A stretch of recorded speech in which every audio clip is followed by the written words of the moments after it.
Welcome to Tanakh Talk. I'm your host, William Hall, broadcasting live from Kingsland, Texas, USA, with another episode of Controversial Issues with Rabbi Chaim Coffman from the Holy Land. Welcome back, Rabbi. How are you today? Always doing well. Try not to look at you with the introduction. At least one of us won't laugh. Can you even see? Somehow it works. I don't know. I just, that's the way it is. Well, I'm surprised you even see me. Can you see me right now? I cannot see you, no. Okay, good. I want to make sure. No. I don't want to distract you with my handsomeness. No, it's the goatee. Come on. Oh, right. Actually, I don't have that goatee anymore. I had it, and then I shaved it, and then I grew my beard back, so... Yeah, I like that little hair right here, right in the corner. Oh, yeah. Right there. I think they call it some sort of a soul patch or something. I had no idea. Somebody said, you got a cute little soul patch. I'm like, what? I don't know what you're talking about. Well, maybe you are a demon. That's it. Now you got this, fancy beard trim. That's good segue into the topic. There you go. Could be. What is our topic anyway? Do Jews believe in the devil and demons? And then also, what about hell? Do they believe in hell? Let's go there. Well, that's a huge topic. Yeah, I thought you were just talking about demons. We get into this other stuff. We'll hit it. I probably hit it, some point along the way. And if I don't, you probably interrupt me anyway. So, make sure I do hit it. Don't go too far off. I'll do my best. Right. I'll do my best. You are the best. There's no question about it. Yeah, so we're going to talk about demons. Is an interesting topic, as you mentioned, do Jews believe in demons, right? So what's the famous Jewish answer? Maybe. Maybe. But there's whatever, we'll see by the Rambam. The Rambam said actually there's no such thing as demons, even though there's a ton of evidence, in the Talmud and Kabbalah and even in the Torah, there's evidence which we're going to see. So it's kind of a little bit hard to understand what the Rambam means. We're gonna have to see that. But before we get there, we have to understand, right? The world is basically made up two basic parts, right? We have physical, we have the spiritual, right? What's the physical? That's what we have in this world. We experience with our senses. It's divided what we call in the terrestrial. What's the terrestrial? Right? The astronomical. Right, again, this world will be the terrestrial, astronomical, heavenly bodies, i.e. the stars, planets, asteroids, all these different things that happen up there. And everything terrestrial is here, right? It means in this world, meaning in the lowest sphere, i.e. this world, earth, water, atmosphere, every, detectable thing that they contain. Now, so we have physical things in the world, right? In this world and in heaven, as we mentioned, and there's also a spiritual world, right? It's also what's the spiritual world? Now, the spiritual world consists of all entities which are not physical. Well, wasn't that nice, right? If it's not physical, we're going to call it spiritual, right? Even though it's hard to say what spirituality or what spiritual really is. But for lack of a better definition, we're going to say that something spiritual is something that cannot be detected by physical means, right? So, if you watch Ghostbusters, well, I guess it doesn't mean that, right? But in turn, the spiritual is divided into two categories. The categories are going to be souls and transcendental beings. Now, a soul, let's understand, every person, Jew or non-Jew, right? Even animals have souls. They might not have all the aspects of the souls, right? Animals certainly have the animalistic side, right? And they're pretty much programmed DNA. But if they didn't have even that, right? It's the lowest level of the soul, even in a human, right? There are 5 aspects of the soul in a Jew. A non-Jew has a few less. But regardless, the main part of the soul that keeps us alive is what we call the nefesh.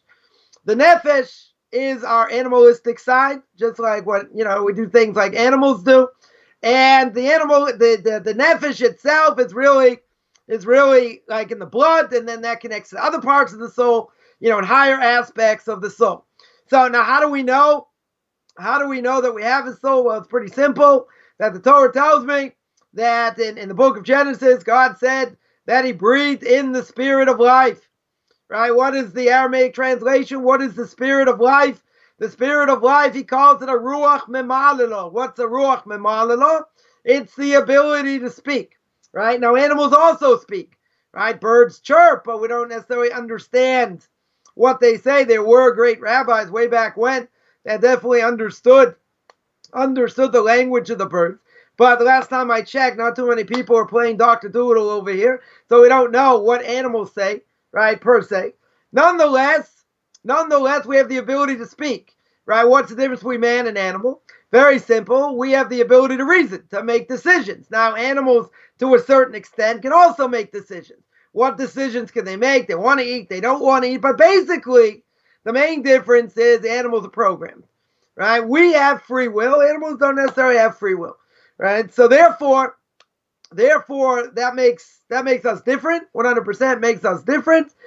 And the soul itself, we'll speak about the soul first, that there are a bunch of spiritual entities, right, destined to enter physical bodies. Now, the soul itself can exist outside the body, right? That's why we understand there's a spiritual world, even though my Rebbe has said many times, I've never met anyone who's been in that world and come back, right? It doesn't mean the spiritual world doesn't exist. And if you ask anybody who's ever had an out-of-body experience, they'll tell you the exact same thing, that the soul hovers over the body, wants to go to this great light, and goes to this other dimension, right? Sort of like, I guess we'll call it like the Matrix, right? Goes to another dimension and can see and experience other souls, whatever that means. Obviously not on a, not in a physical capacity. Now, the souls themselves, we understand, or we'll understand now, that the soul itself, where does it come from? It comes from God's heavenly throne. Whatever that means, God puts the soul in each person, right? Each person is given a message. We don't necessarily remember the message. When a person's born, each person, right, has their own potential. So since we have our own potential and the soul is extremely powerful, what really should happen when the soul goes in the body? It should destroy the body, right? But what happens? It gets stuck in the body. So therefore, the soul, in order to live in this world, can only exist in a physical body. It cannot exist without a physical body in this world, right? So they not only that, but the soul is so powerful it gets stuck in the body. The body's like opaque. The body comes from the ground, comes from impurity. When the soul goes in it should really destroy the body. But what happens? Because of this impurity, because of the power of the body, the soul gets sucked in. God puts it into the soul. Puts the soul in. Again, it's so powerful it should do something, to really explode the body, but it doesn't. It's so that therefore the soul is strongly bound, certainly to the body, acting upon them in various ways at different times. Obviously, if the soul goes out, there is no body, right? The body will die. That is what death is, when the soul goes out, right? So the soul, or these souls, comprise these spiritual entities. Good. So now I have something else. What else do we have over here? We have what we call transcendental beings. Now, transcendental beings are a class of spiritual entities that are not necessarily meant to be associated with a physical body. And these transcendental beings are divided into two categories. First category, we're talking about kochos. What are kochos? Kochos, normally known as forces, right? And the second is angels. Now, these forces, right, without, getting too involved over here, how the spiritual world intertwines with the physical world, right? Basically, you have these forces that if we do something, then there's going to be a reaction. There'll be a physical reaction. There'll be a spiritual reaction. And any of these things, however it gets manifested, right? A lot of this is Kabbalah 101. Try and make it very simple. When I do an action, right? Let's say I make a blessing over an apple, and I make a Brei Priya 8. So what should that do? Right? And forget about Kabbalah. I made the right blessing. So if I make the right blessing, what do we understand? So it brings out this spiritual light, so to speak, that is going to bless all fruit trees. right? So I don't see it. I don't fathom it. But what did I do? I made a blessing, right? I said these words, right? I sanctified God's name. I said God is the King of the world. I mentioned His name, and I said He brought out the fruit of the tree, right? So now I did a physical thing because right afterwards I have to eat my apple, right? I have to take a bite, otherwise it would be a blessing in vain. But without getting, again, too much into detail, once I do that, that's a physical action, but it's actually spiritual as well. How do I know it's spiritual? Because I made a blessing. I invoked God's name over here. When I invoke His name, that's something spiritual. So now that action at that point gets judged, right? It gets judged. When it gets judged, you're going to get an A, you're going to get a B minus, you're going to get a C, just like we're recording now. Angels are going to record how we made the blessing, what His intention was, all these different things. So we have these forces that run around, right? That God puts in charge to do whatever He wants them to do. They're taking tabs over here, etc. Second group is what we understand as angels. Now, these transcendental beings, they exist on different levels. Not all of them are going to be on the same level. Similarly, angels also. There are higher angels. There are lower angels, based on whatever it's based on, whatever the source of their, whatever the source of their creation is. Some are stronger, some are weaker, etc. Again, it's going to depend on its level, and what its purpose is in the general scheme, of the world. So basically, we're getting this idea that what we see in the world, we don't understand, right? We just we don't see it. We don't fathom it, right? But certainly according to Jewish mysticism, according to Kabbalah, right? This is the way things are interacting, right? The physical with the spiritual. Now, there's an unbelievable variation between these groups, and therefore, what's one of these groups called? They're called angels, right? In other words, these angels again have different levels. They have different functions, right? They can actually offset one another. In other words, let's say you have an angel that's in charge of guarding, certain trees, right? But there's another angel who's in charge of the wind. So God says, okay, I want to make a hurricane, right? I want to make a, 200-mile-an-hour wind. So what's going to happen? The other angel has to guard the tree. But guess what? He's up against the angel of the wind, right? And this angel of the wind going to blow him over, right? So, he's got weaker power over here. So how that all works and manifests itself, okay, we'll be here till tomorrow because I know you're never going to give me enough time. So there's another class, though. There's another class that's somewhere in between, right? And this is where we're actually getting into the topic. There's another class that's an intermediate between the spiritual and the physical. In other words, they can't be detected by physical means, even though they are physical, and they're not bound by limitations or laws as well, right? So what are we going to think over here? Even though they can be manifested in a physical way, right? The caveat is I can't tell what they are, right? In other words, they look like a human. They can certainly be like a human, right? They can do many things like a human. They can also do things like angels, right? So they're sort of what I would call a hybrid. They're a hybrid over here, and really we should call them spiritual. But the problem is they're not. They're physical and spiritual. So it's different than being an angel. Even though they do certain things that resemble angels, nonetheless, they do things like humans. So we can't say they're exactly like humans. We can't say they're exactly like angels. So now you probably figured out what class are we talking about. We're talking about this middle class, or this hybrid, as I would call it.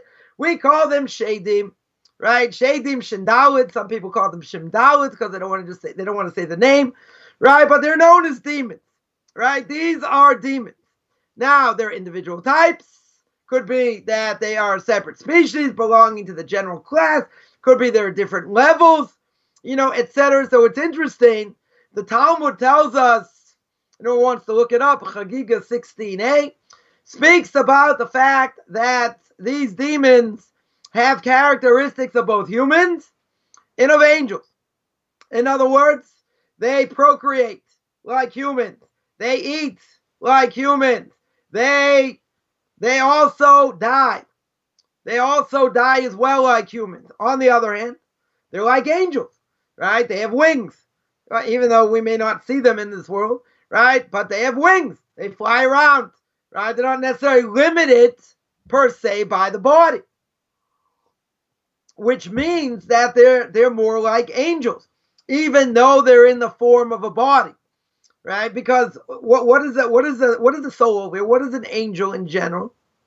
An angel is not limited. It might be limited by time, but not limited by space, right? So a soul also, right? Soul also might be limited to a certain extent, but many things they're not limited, right? So therefore, I have this hybrid.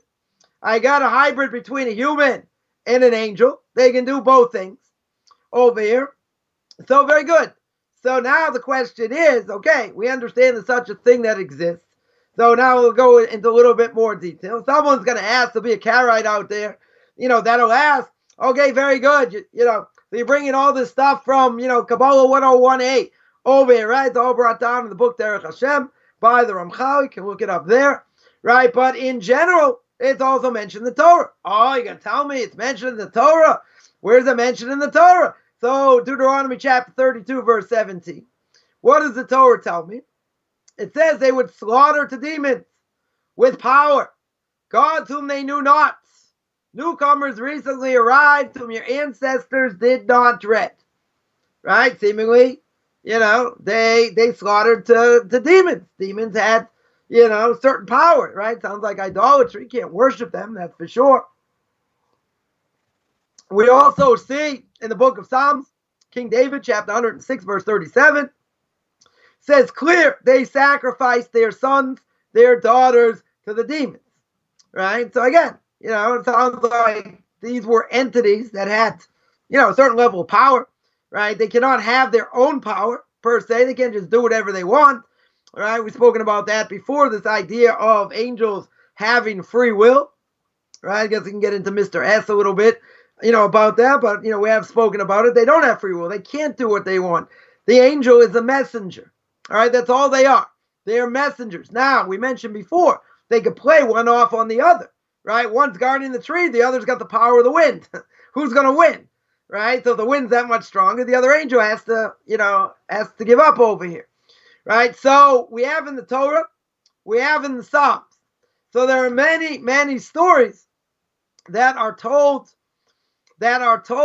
about demons, right? And there are things that are told about demons that may actually have halachic significance, right? Now you're going to say, for us, it's not really going to matter because they don't have the same power they have today. We're going to see. We're going to see shortly. They don't have the same power that they have today. But way back when, in the time of the rabbis, it was very significant. First of all, they came in contact with them a lot, right? They were very destructive. But before even we get there, what's the halachic significance? Let's say, someone made a statement, right? Someone made a statement and the person wasn't found, right? Person sort of disappeared, right? Let's say someone was given a warning to a crime, right? A crime that they did. If you do this, you're going to go to jail and, we're going to take you to the Beis Din, to the rabbinical court, and they warn them, right? So what's the question? Right? The person who warned them, you can't find them. You don't know where they are. They disappeared. Seemingly they disappeared. The question is, maybe it's a demon. Maybe it's a shindal. He's a shade over here, right? And if a demon said something, is that valid? Right? In other words, if the person actually stole and then there were witnesses come, right, and he got warned, but the person can't be found, what are we worried about? You can say, he didn't have testimony. He said, no, he got warned. We just can't find the person. So the question is, was it a real person? Right? It could have been dressed up as a person, no question. Or was he a demon? Now, if he was a demon and he did warn the person, then is that a good warning? Right? Because in general, let's say in the laws of Shabbos, you had two witnesses. This guy's about to light up a cigarette. Right? So you say, listen, if you do this, if there's a temple in Jerusalem, you say, listen, if you do this, you're going to be liable for the death penalty. Two witnesses standing there. Right? And the person says, I don't care, I'm going to do it. and they say, listen, if you do this, desecrating Shabbos of lighting a fire, and the person says, I don't care, witnesses are there, lights the match, starts smoking, they can take him, right? They can actually, they can take him to the Sanhedrin, right, to the Jewish Supreme Court, they could kill him, even though you'll tell me, no one was really ever killed, and it was just a warning, and, just to show you how important the transgression is over here. Okay, that's all good. But what's the point? The point is, I had two witnesses here. Now, what if one of the witnesses disappeared? The other witness saw him, he vanished, right? He vanished in the thin air. We don't know where he is, right? But the other witness swears there was someone else there, right? So what are we worried about? Maybe it wasn't a person at all. Maybe it was a demon, right? Now, if it's a demon, right, the question is, can that testimony join the other witness, right? Or let's say there's no other witness, right? But that's what we're worried about. So therefore, there is halachic significance. Today it's not going to matter. But there is, way back when, there was significance over here. Now, when it comes to demons, Talmud tells us that, they came in contact with the rabbis. They hung out in certain places. They hid in the shade of trees. They touched, tree stumps. They ruined buildings.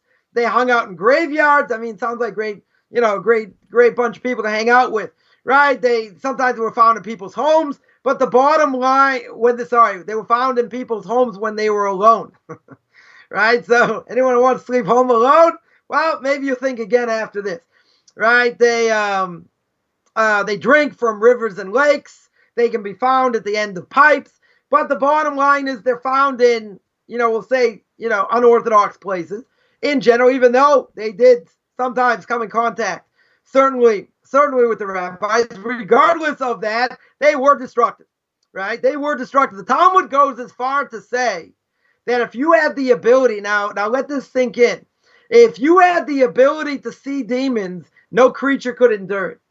Nobody would ever be able to fathom what it is. I don't know, imagine you look at something, and it's one big cyclop. One big cyclop. It's got one big eye right in the middle, right? And you sit there, stare at it for a little bit. It's like Medusa. All of a sudden, like you might turn into stone, right? Or something like that, right? Okay, maybe we're going too far here, right? But the point is that if you saw it, you'd be shaking in your boots, right? You wouldn't be able to withstand it. Not only that, the Talmud says, they're so numerous, they're like a ridge around a field. What do you mean? So basically, I'm sitting here. I don't see anybody. Hi. I'm not bouncing into anybody over here, right? But the Talmud says they're all over the place, right? They're 10 times more than the human population. So where are they, right? I don't see them bump into. Oh, sorry, that was my other one, right? So we don't see them, right? We don't fathom them, right? Even though Talmud says we are surrounded, by them. So now, if that's the case, we should be getting knocked around, a heck of a lot more. So imagine see all these videos of people falling and slipping and other things. What, you think they just slipped on a piece of ice? No, it's a demon just having fun, pushed them out of the way, knocked them over, did other things. But we don't see it, right? If someone slips on a piece of ice, what are you going to say? You're not going to say it's a demon, right? You're going to say slipped on a piece of ice, slipped down the stairs, tried to jump in a certain way and he fell on his face, right? Doesn't mean someone's necessarily pushing you to do it, right? But so what's the bottom line? The bottom line is they had a heck of a lot more power in the time of the Talmud. They caused damage to people. They caused problems. Can't imagine, right? They caused problems in people's knees, right? I guess, ran around, started kicking people in the knees. Right, so there goes my idea for doing the 360 in the driveway. Right, kneecaps get destroyed. Also they wore out your clothes. Now I don't know exactly how that works either. Maybe they're just like stepping on it, rolling around in it. I don't know, but they could wear out clothes. Also, now the Talmud says an interesting thing as well. That says if I wanted to see a demon, right, probably not a good idea. After what we said to this point. But what does the Talmud tell you? Talmud tells you, you take the firstborn of a black cat, you take it, you grind it up, you put it in your eye. You take this dust from this cat, it sounds pretty gross. You take this dust or whatever it is from this cat, you put it in your eye and you'll be able to see demons, right? So we also know King Solomon heard secrets from the king of the demons. King Solomon is known, right, to have power, tremendous power in this world, also power in that world, in the spiritual world, as well as this world with demons, etc. So now with all this, that we've mentioned, so what happened? Where'd they go? How come we don't see them? How come we don't fathom, we don't fathom them, even though supposedly there are tens of thousands all around us? They should be knocking us over, right? Where are they? Right? So today, we understand their power has been greatly reduced, right? Some say, I didn't find the source yet, but I know it's out there. Some say the source is because of the famous story of the Ger Tzedek, Avram ben Avram, right? Avram ben Avram, known as Avram Potocki, right? He was the famous Ger Tzedek, famous convert in the time of the Vilna Gaon, and he converted to Judaism, and the family obviously pretty darn upset, and he went into hiding. Someone snitched on him, and they ended up finding, they found him, and they're gonna burn him to death. And the Vilna Gaon said, I can say a certain ineffable name of God, I can save your life, right? A close connection to the Vilna Gaon, Rav Elijah Vilna. So what happened? So Avram ben Avram said no.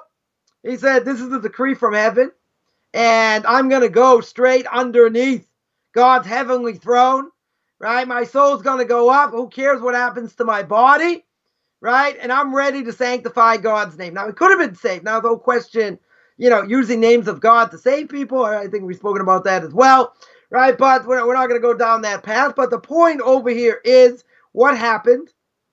This was an unbelievable sanctification of God's name.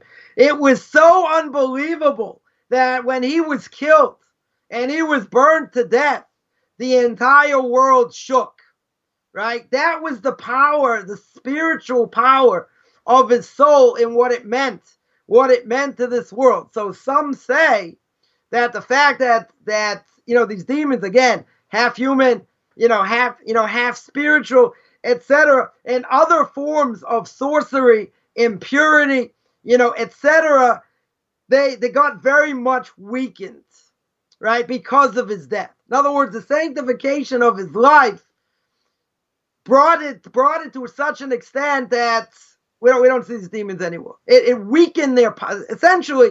It weakened their power. Weakened the power of sorcery. I'm not saying it doesn't exist, right? Sorcery definitely. You go to the Far East. Sorcery, definitely exists. It's definitely real, but it's not the power it once was, right? That's the point. Way back when, this was tremendous power. I mean, there are many stories, that the Talmud says, one of the rabbis going somewhere, all of a sudden, got, thrown in the air, 400 feet, 500 feet. This demon's running and just doing whatever, and bam, he was in the wrong place at the wrong time. Which we know that that's not true, but whatever, this demon came and just threw him so far. So, these things, the rabbis are warning, many times, they're telling you where they hung out, the power they had and this and that. You don't want to deal with these people. You don't want to see these people, right? People, whatever, these hybrids, whatever you want to call them, right? So now with that, their power has been greatly reduced. So someone could ask, well, how do I know if I ever see a demon? You won't. You absolutely won't. You have, the most important thing to understand over here is what we see, we don't know. We don't understand at all. Just like by suffering, right, which we might speak about, right? Just like by suffering, we see things that righteous people have it difficult, evil people have it easy, right? It doesn't make any rhyme or reason why. Right? There's a bigger scheme out there. It's all based on the soul and what the soul has to go through and potential. We're going to get there, right? But that's what it has to deal with. We can't make, heads or tails by seeing it from our perspective because we're still body and soul. Again, anyone who's ever had an out-of-body experience knows that's the truth because when they're a soul, they see things in a totally different dimension. They understand things a heck of a lot clearer. Right? They a lot of things they don't necessarily want to speak about what they saw. in the spiritual world. But the Talmud says clear. One of the rabbis went up to heaven and they asked him when he came back, they said, "What'd you see?" And he said, "I saw an upside down world." They said, "What do you mean? What do you mean an upside down world?" So he said, "The people in this world, have all the money, have all the power, and all that, and they're the movers and shakers, whatever." He said, "They're the ones not doing so well upstairs. The ones that seem to be suffering, have it difficult here, they're doing a heck of a lot better." And as we understand, we're living in what we call an alama de shikra. An alama de shikra means a false world, right? What we see, we don't fathom. We don't understand at all, right? A lot of things don't make any sense. Now, we try and make sense out of certain things. We try and see, why things happen or whatever. But in the bigger scheme of things, some things are obvious. So, many other things, probably in 10 lifetimes, we're not going to know until God decides to reveal it to us. Now, so the power's been greatly reduced. There's another question, right, which we asked at the beginning. So it only took me half an hour to get to the first question, and that is, does everybody believe in demons, right, within Judaism? Now, it's interesting that there is a difference of opinion whether demons exist. Now, we've just said there are many sources. There are sources in the Torah. There are sources in the Talmud. Whether you hold to the Talmud or not doesn't matter. There are sources in Kabbalah. There are many, many sources to show that there are demons and they do exist. So the question would be, so what do you do with these sources? Right? What do you say? "Oh, sorry, I don't like these sources. I'm going to rip them up. It doesn't make sense to me." No, there are sources over here. Right? Comes on the Rambam. The Rambam, of all people, denies the existence of demons. Right? He says no such thing. Right? So now it's a big question over here. Right? The Rambam himself, the Code of Jewish Law, based on the writings of the Rambam, hard to imagine the Rambam's going to go against these sources. Right? How can he go against these explicit sources? Right? How can he say it doesn't exist? Right? So it comes on the Vilna Gaon. Right? Vilna Gaon asked the question more than 250 years ago. Vilna Gaon, a Torah giant, would have been a Torah giant in any generation, even the time of Rashi, even before. Right? Unbelievable soul who the Vilna Gaon of Elijah Vilna was. Right? So he doesn't need me to bless him over here.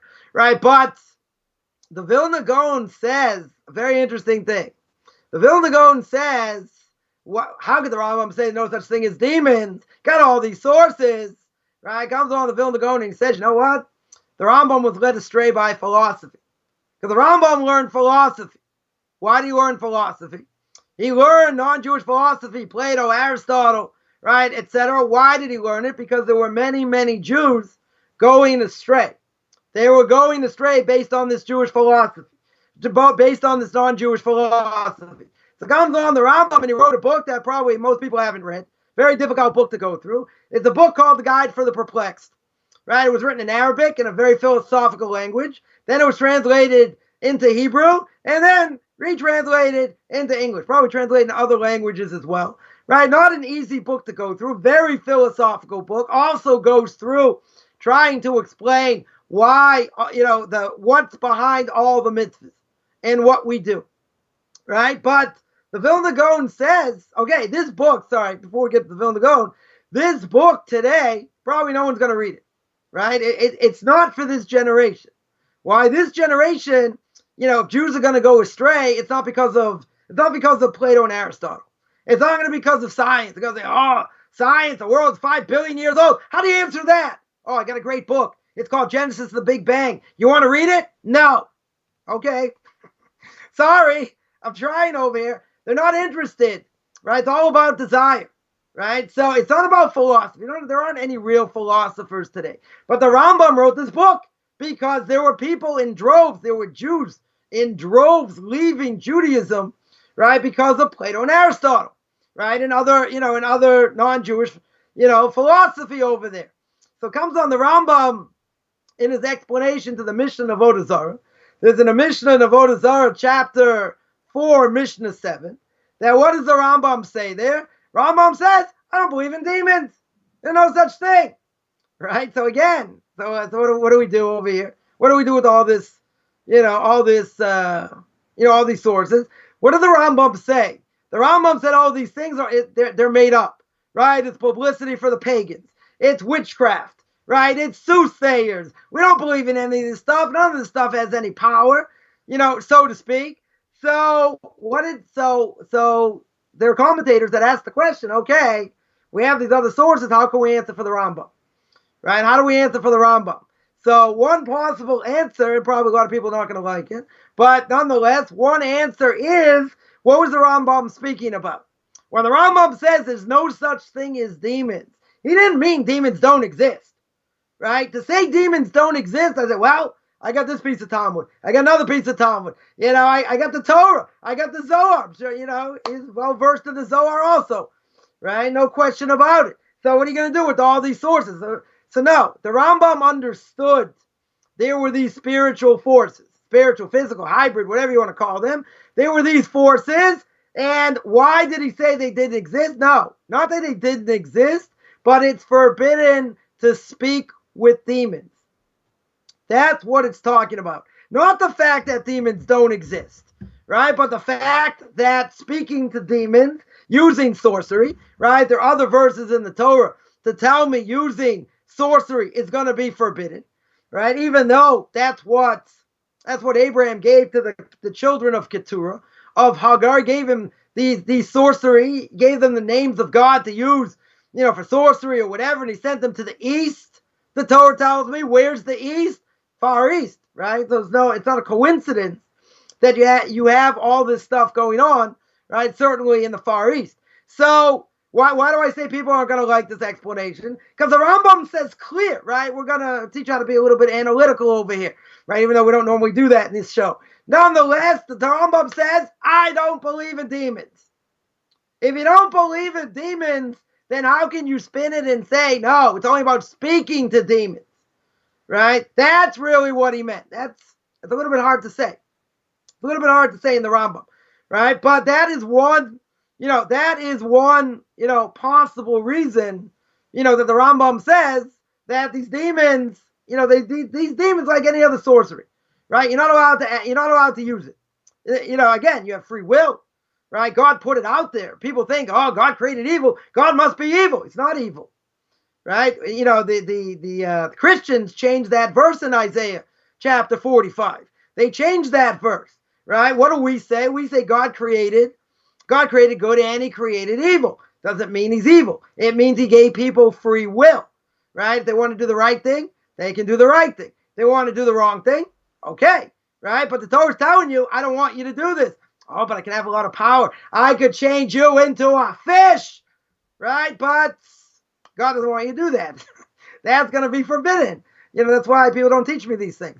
So therefore, even with all that, God gives you free choice.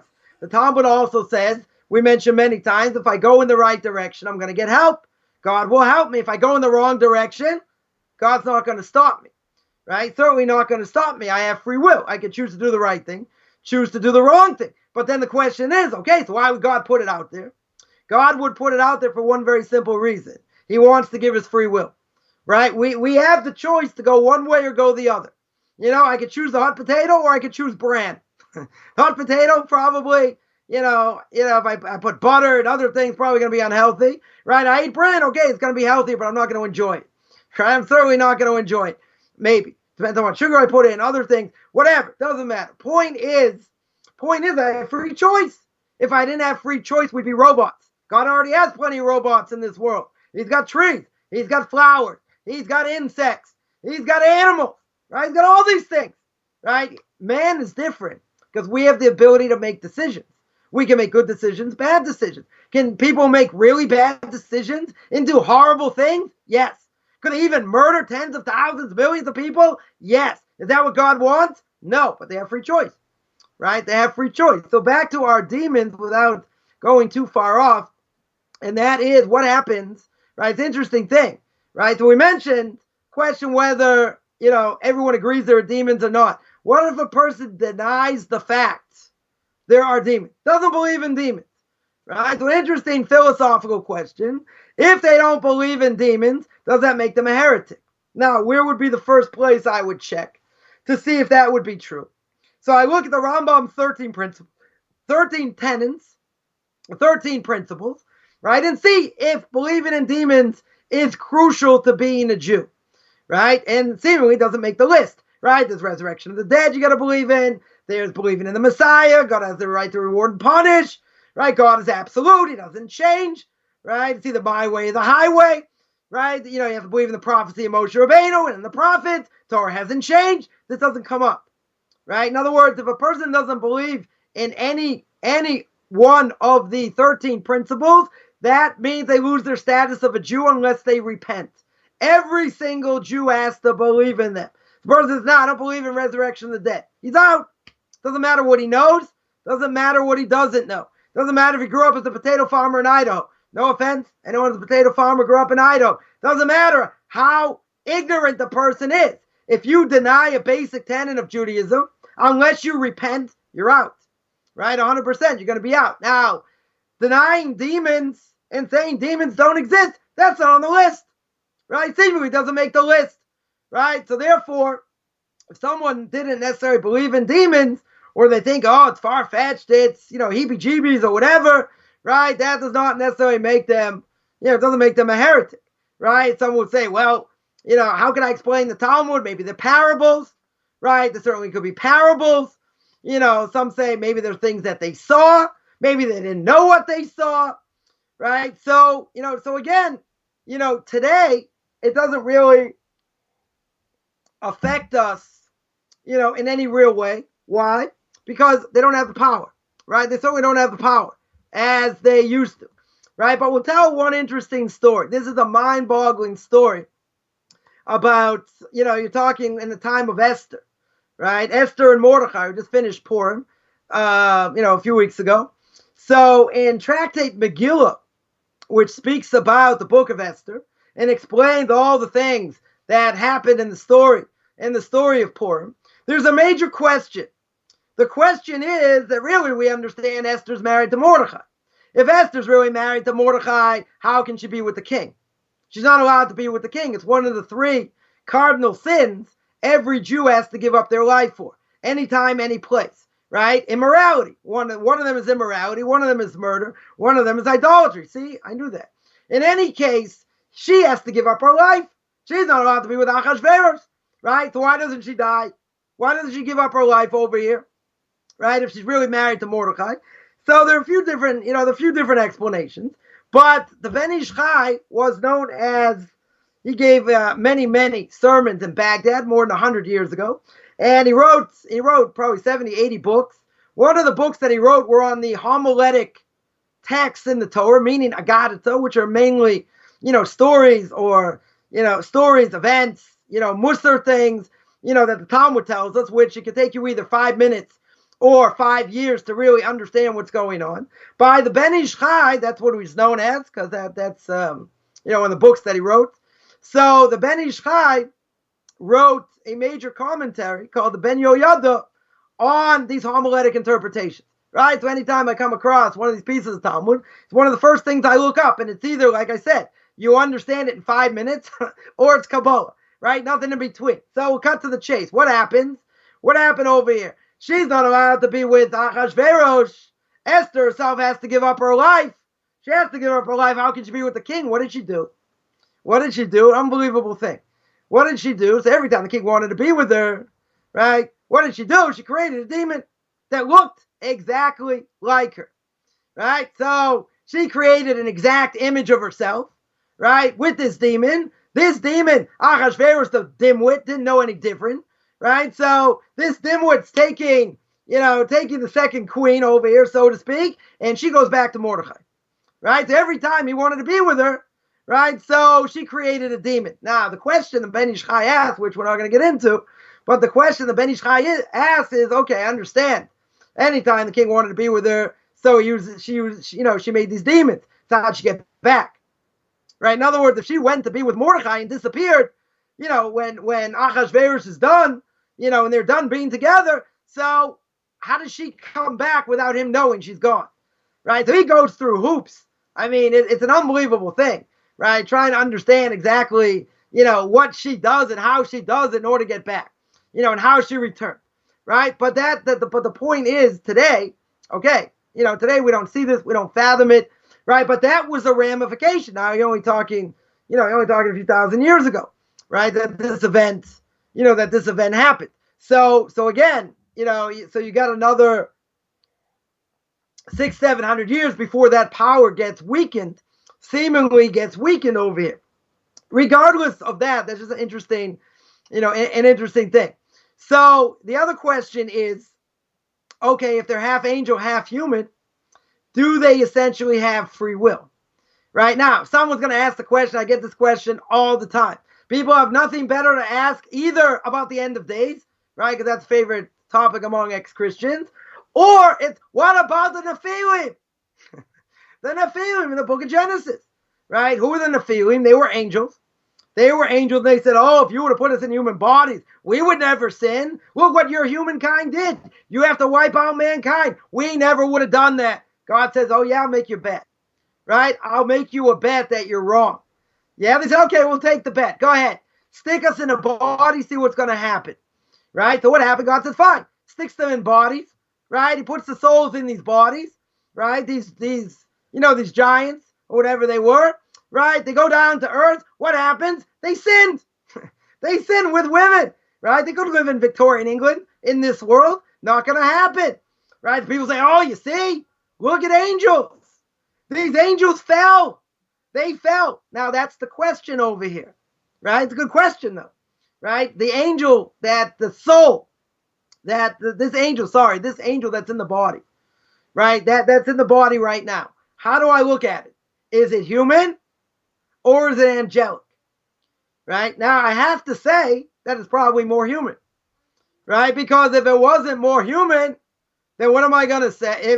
Then it's an angel. It's not going to have this desire, right? An angel is not going to have that type of desire, right? In other words, we see by the three angels disguised as Arabs that come to Abraham, beginning of Parshas Vayera. What happens, right? Abraham wants to have guests. There are no guests. God makes it very hot. These three Arabs come, and he tells his wife, get out this butter. Let's slaughter the bulls. Let's have some meat. Let's have some tongue over here. And he feeds them. Now we understand they're angels. So what happened? How are they eating? Right? It doesn't make sense logically. If they're an angel, they can't eat. Right? So you tell me. So some of the commentaries say they didn't eat. Very easy. Why didn't they eat? How did they not eat over here? So it looked like they were eating. Right? In other words, they appeared to be eating, but really they're angels, just described in human form. They were there as messengers. They weren't there for anything else. Right? They came for three things. One, to heal Abraham. One, to tell him that he's going to have a son. And one, to overthrow Sodom. So we learn over there, just as a side point, that angels can only do one thing. Right? When God sends them on a message, right, he makes them a messenger, it's only one thing. They can't multitask. Right? That's mind-boggling. You imagine a spiritual entity can fly around, right? It's not limited. In many ways, not limited. Can fly here, fly there, go to opposite ends of the world. That's unbelievable. What do you mean he can't multitask? How can he not multitask? So program it into him. What's the problem? They can't multitask, right? So it's brought down that angels, when they're given over a message, right? That's it. They only give over one message, and then they get something else to do. They're not doing multiple things. That's what you see. It's one of the things you learn out over there. Now, what about our case? What about our case of our hybrid? You got a half angel, half human, right? Now, since we are a mixture of body and soul, right? We also have free will. We have free will over here. Now, these spiritual entities, we'll call them, these hybrids, they eat, they drink, they procreate. They must have feelings, right? I'm going to assume that they have feelings. They can like things. They can dislike things. So we ourselves, again, we're put in situations to see how we're going to react, right? In other words, sometimes we have to go through certain things because our soul, our reincarnated soul, we've probably been here more than once, right? Probably 3 times, 4 times maximum. Probably the last time we're going to be here.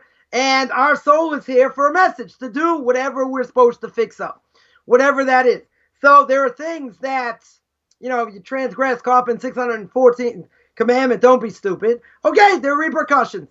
There are repercussions for not being smart. On the other hand, there are certain things that we're given. We're not in control. We are not in control at all. We're not in control who our parents are. We're not in control who our siblings are. We're not in control of our socioeconomic situation. Says the Mishnah in Pirkei Avos.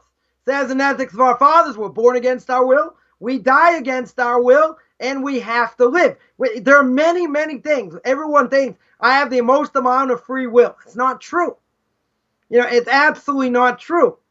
And the reason is because, what they say, if the left hand won't get you, the right one will. Because we don't know what tomorrow is going to bring.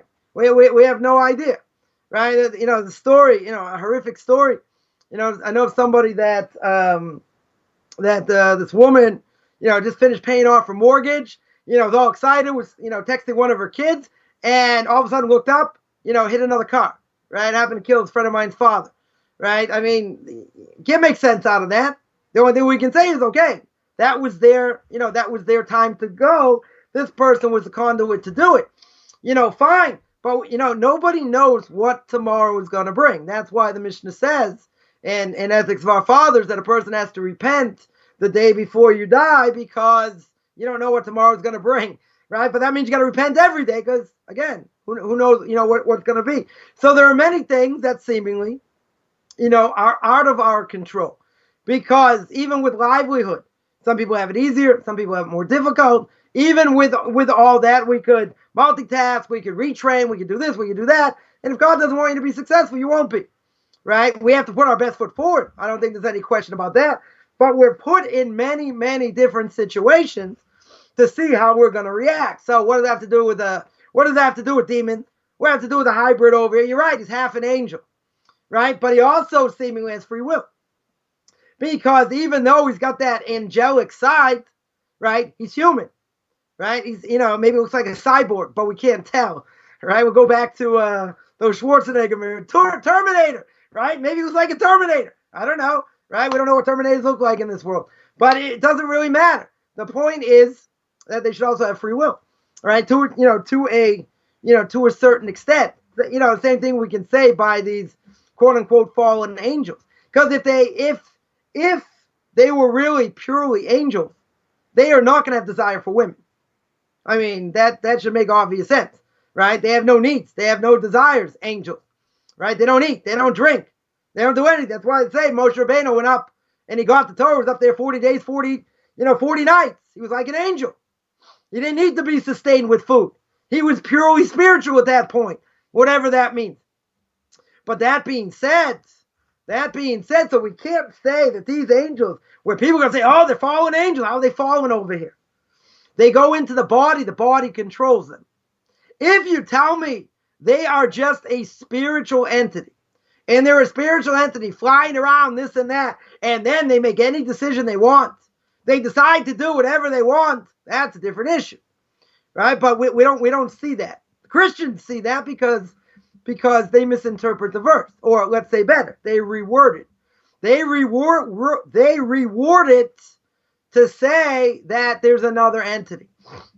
That other entity we'll call, because we're not going to get there, right? That other entity is called Mr. S, right? Mr. S, right? He's the one that calls the shots. Anytime something bad happens, like the Zoroastrians, there's a good God, there's a bad God. Anything bad, you blame on him, right? He is the angel of death. He is the evil inclination, but he can't take life when God says no. How do I know that? Well, very simple proof. Look at the book of Job. Go to the very beginning of the book of Job, right? The angel, the Satan, Mr. S, goes to God and says, oh, look, God says, look at my great creation, Job over here. He said, yeah, but if, you take away his money, you take away this, take away that, he's going to curse you. God says, no, he's not. He says, yeah, he's going to curse you. So what does he say? He says, let me deal with him. Let me have some fun over here, right? Let me play with him. So God tells him, okay, I'll let you play with him, but the mission is you can't kill him, right? It's forbidden for you to kill him, right? So what do we see from that? He can't do what he wants. He's not in total control. Now, these Freemasons will bring all kinds of verses, right? I have to be, on LSD and drunk and stoned and all that together to try and explain certain verses in Tanakh to show, that these entities, whatever, or these people, they think they're fallen angels, they can do what they want, right? We certainly don't believe that, right? And we did a show on that. You should watch our show on fallen angels. Went through a lot of verses to show they're totally misreading it, right? They're totally turning it upside down, and 98% of it is looking at it in context, right? So Mr. S is a messenger. 100% he's a messenger, but that's all he is, right? In other words, he tries to get everyone to sin, right? That's his job. He also takes life, but he can't take life unless God tells him, right? So there's no such thing as, a person died before his time. That was his time, right? That's what God decreed. It just happens in different ways, right? In other words, we have an expression here in Israel, right? The expression is the surgery was successful, but the patient died. And a person, they were just telling the story over Shabbos. It was a great rabbi a number of years ago that, we got a real snowstorm, not the one like we had this year, like 10 inches of snow, 11 inches of snow.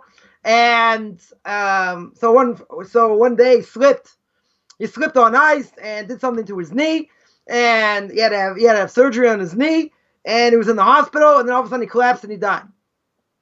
Now the surgery was successful, right? He had knee surgery. No one expects anyone to die from knee surgery, and he didn't die from knee surgery, right? He was up walking around, right, shortly after the surgery, rehabilitating, etc. That's not what killed him, right? It was something else that killed him, but it can happen in any way, right? If God wants it to happen, it can happen through that.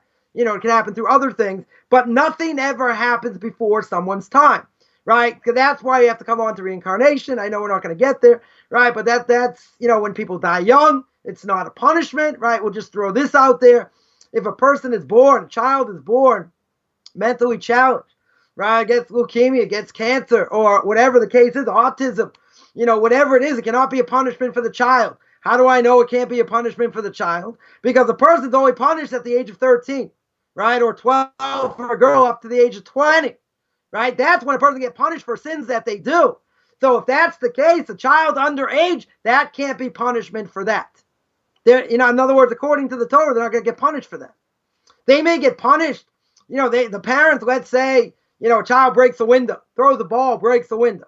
Okay, so the parent should have to pay for that. Child's not going to have any money. Parents should have to pay for it, right? But technically speaking, child's not liable, right? Even if they're negligent, child's not liable. Why? Because they're not an adult, right? You can't bring them to a court over here. You get the parents to pay fine. So therefore, they're not punishable. If they're not punishable, and we'll make it very easy, a child is born that way, that's not the fault of the child, right? There has to be something else going on. Even if you tell me a woman who's pregnant smokes crack and the child comes out deformed, it's, there is a reaction. There is an absolute reaction. That certainly can happen. Is it the child's fault? No, so we'll bring in the Three Stooges. He's a victim of circumstance, right? That's what he is. It's not his fault, right? But the fact that he's now mentally challenged, going to be messed up for the rest of his life, okay, the woman is responsible. That there's no question, right? But the thing is, that child cannot be liable. He didn't do anything wrong, right? So either you tell me, God forbid, God doesn't rule the world, stuff happens, right? Or you tell me there has to be something in a much bigger scale going on, right? And that has to do with the soul, and that we didn't get to, but that has to do with the soul. That has to do with the good things I did, the bad things I did, the punishment I may have to come back to this world that I may deserve to go through. There's a lot, there's a lot there behind the scenes.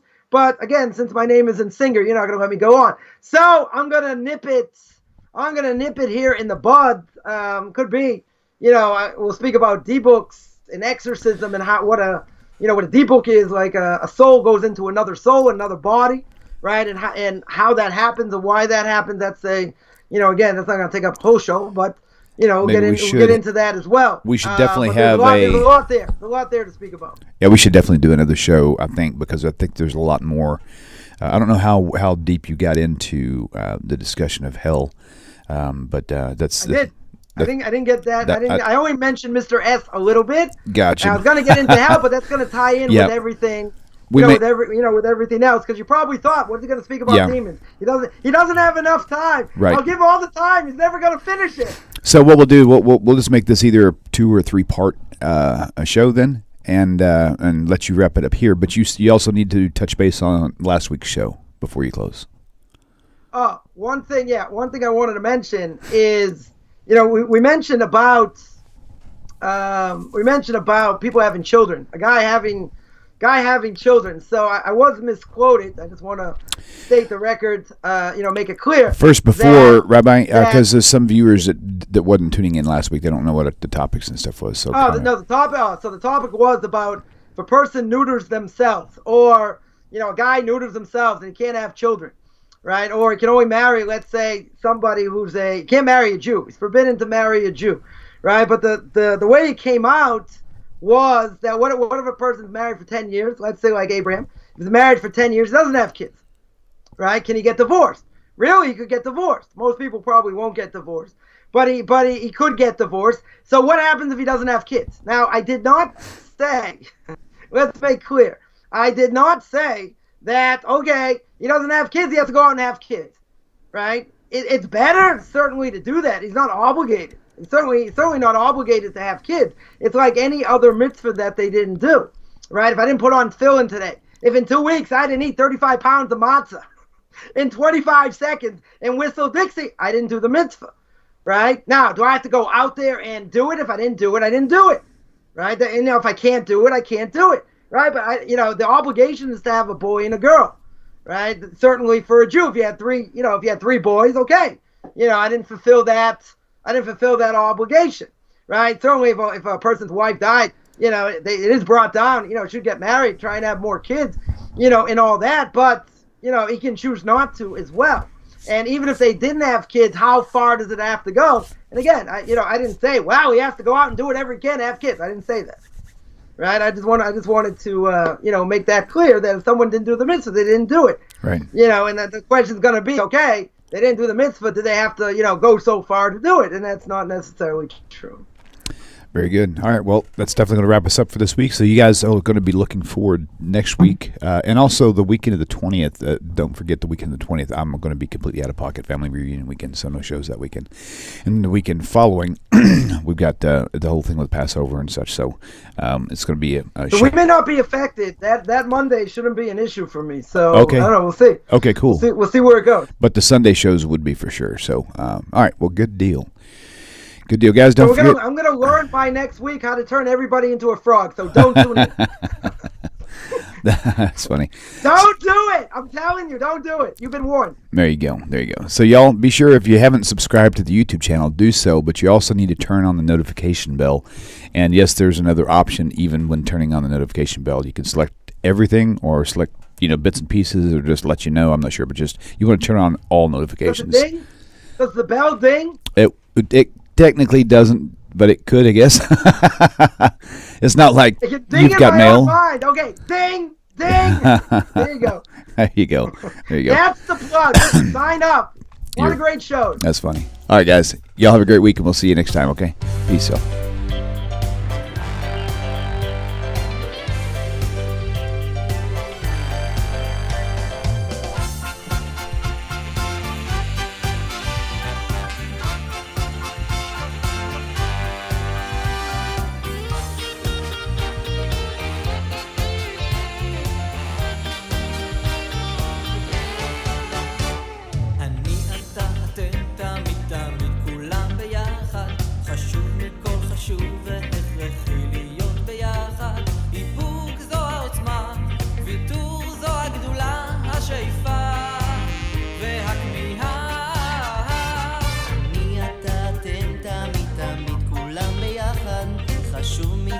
חשוב